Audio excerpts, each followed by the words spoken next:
Hazur, he said that Sir Muhammad Zafarullah Khan has refused to say the janaza prayers on Quaid-e-Azam of Pakistan because they had too many political differences and political views. This is why he has refused. This is actually wrong. This is an issue which is unnecessarily highlighted, while it has nothing to do with the love for Quaid-e-Azam which Hazrat Sir Zafarullah Khan Sahib had in his heart, or his attitude to the favors which he had shown to him. You see, Quaid-e-Azam accepted him in Muslim League because he claimed to be one of the Muslims. So Quaid-e-Azam was a member of Muslim League because he claimed to be a Muslim. How does it ensue that all Muslim Leaguers should say janaza of each other?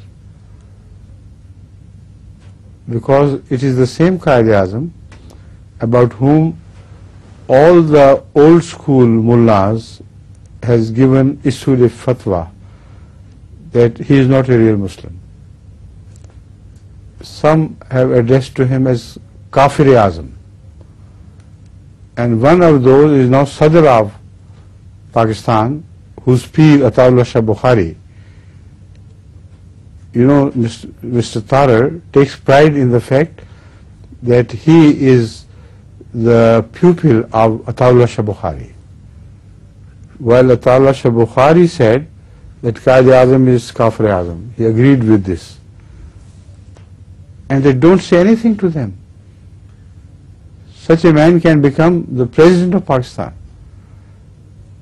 So what mad hatred it is of Ahmadis, that if Zafarullah Khan, who was on the best of terms with Quaid-e-Azam, does not say his janaza prayer because he was a man of principle, and he understood that to be a member of Muslim League is a different story.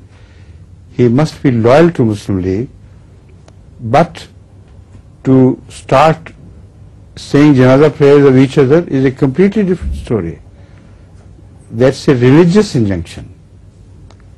About that injunction, we have produced evidence that each orthodox sect has declared this edict, that any member of this sect cannot say the janaza prayer of any other member of the other sect. This is what they believe, and this is what they object. They have no legs to stand upon. If he did not say the janaza prayer of Quaid-e-Azam, it could be because of three main reasons, in fact. One of them was, as he has suggested, that janaza prayer of Quaid-e-Azam was being led by a mullah of a sect who had declared Sir Zafarullah Khan as kafir, who believed that he was no longer a Muslim.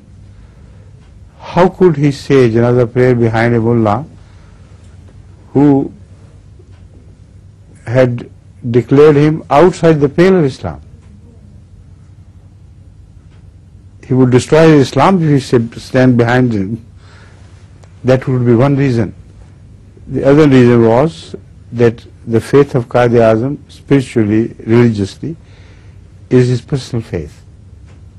Let people who belong to his sect say his prayer, and we can pray generally without standing in janaza prayer.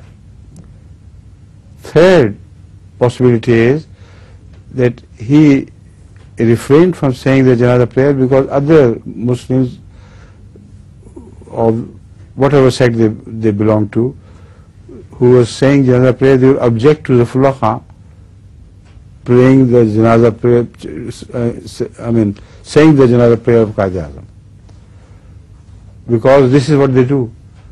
Even today, when Ahmadis, if Ahmadis want to say janaza prayer of somebody who is not an Ahmadi, the mullahs very strongly object.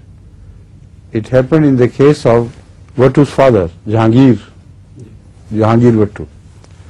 When Ahmadis went there to say his janaza prayer, and he had himself willed that they should do that.